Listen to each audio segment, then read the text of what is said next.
Paul Gilding. So, why don't you tell tell my readers, my daughters in the background, who may not know very much about you, what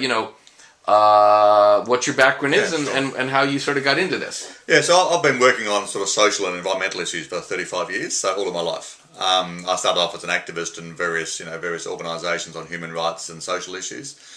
Then moved into environmental issues, joined Greenpeace in Australia, ran Greenpeace in Australia and then ran Greenpeace International.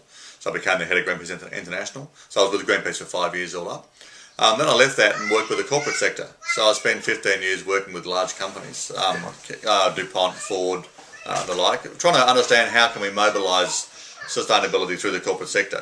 Obviously markets are very powerful influence in this space. So is it possible to actually engage corporates in their own self-interest to be leaders in this area? So I worked with DuPont in particular for kind of 7 years, but also with Ford, with utilities, insurance companies, banks, with a whole range of different firms, trying to understand how, help them to understand how they can kind of make money and make money by doing good, in this sort of area.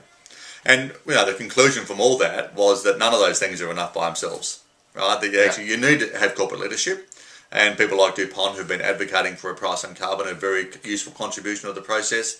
You need activism like Greenpeace, you need policy people, you need government policy being changed. You need all these things to happen, and the system as a whole has to move forward. But clearly, and it's very clear to me after doing the corporate work, is that this issue has now gone on too long for kind of the gentle process of voluntary market action. We now need quite strong government intervention. And that's why I came to this sort of point, is that we've kind of left it too late to have it happen in a natural process, and we're going to have to force the issue and force the pace of change. Which is interestingly sort of how I came at this, because I was doing clean energy, worked with Amory Lovin for 2 years, and then 5 years at the Department of Energy, and then I wrote Cool Companies, How the Best Businesses Can Reduce Greenhouse Gases, and then worked with corporations for a long time, worked with the World Wildlife Fund to help get emissions, but that just takes you so far. I mean, it shows that anyone can cost-effectively reduce emissions. No, it shows it's possible, it shows it's cheap, it shows we can do it, but it actually doesn't, the motivation to have it move has to come from a much bigger push, especially when we're in a hurry. Yeah. Right, that's the issue now. The issue to me is about speed. It's speed and scale. We know how to fix it, we know what technologies, they're all available now, they're all affordable, so it's not that if we let it go by itself, it would kind of happen naturally, because there's so much investment now in renewables that the price will come down and they'll compete over time, even without a carbon price. So if we had kind of 50 or 70 years, just relax, it'll happen. But we don't have 50 or 70 years, we have kind of 5 or 7. So it's a very different context, and you can't afford to let that change happen at a relaxed pace.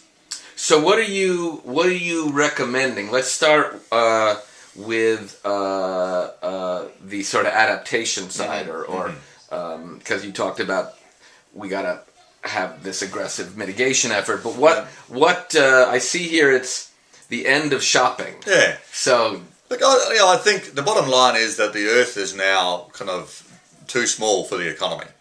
Right, so we have this situation where if you use the global footprint networks, analysis, for example, we kind of need 150% as much land as we've got to support this economy. That doesn't work.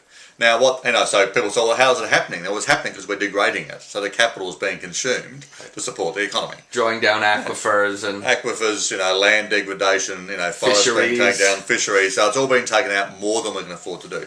So what happens? What happens in your personal life if you max your credit card out and you can't afford to pay for it. The lifestyle feels good while you're doing it, but one day the bill becomes due. And the bill's becoming due, and that's the issue for us. And we have to recognise what that means is economic growth in our current model of quantitative economic growth cannot go on. Now, that's kind of a philosophical argument that's been made for a long time. What I'm saying, which is different, is that it's going to stop because it can't go on physically, and that means that growth will stop.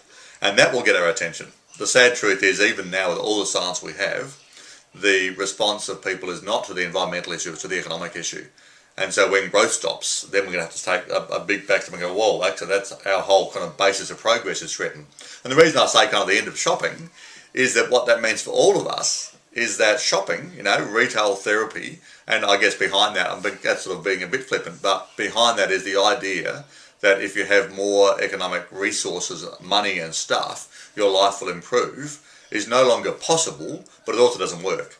So once you're out of kind of absolute poverty and into a kind of basic standard of living, the more money we have, the more stuff we have, doesn't improve quality of life to any significant degree. It's also not possible. So we have to change, and that's why I'm saying the end of shopping is that we've got to start thinking about, beyond the crisis, what does a new economy look like? So what does a steady state economy look like? How do we actually have constantly improving quality of life via personal development, etc., without constantly increasing our impact? And unfortunately, that means now that the basic economic model must change. Not capitalism. We're still going to have markets. We're still going to have business. We're still going to have dynamic, interactions that leverage our kind of tendencies as humans, which is why markets work. But the physical constraints around that have to change, and that's what we're going to have to face up to that reality. And, well, in some sense, this is how we got to know each other. Because this was the column that was in Tom Friedman's... Tom Friedman wrote this column, basically, the great Ponzi scheme. Yep, That exactly. we've created this scheme where we're living off the wealth of our children. And they're not going to be able to sustain our lifestyle. No, and I use your phrase in my book, the great Ponzi scheme. That's what we're doing. We're paying out money from the investors, i.e. us, and the capital's being used up. And Ponzi schemes collapse. They don't kind of gently go into a different mode. They collapse, and this scheme is going to collapse. This scheme is going to crash, and that means that we're going to have to get ready for that crash and recognise that there is, there's some kind of short-term issues. Climate change. We've got to change the energy system. We can do that. We know how to do it. We can do it cost effectively. But there is a deeper issue here that even with a zero CO2 economy, you can't keep on having more and more stuff because there isn't enough space on the planet for an economy. It's the whole idea. You can't have infinite growth on a finite planet. It just doesn't work. Now, all right.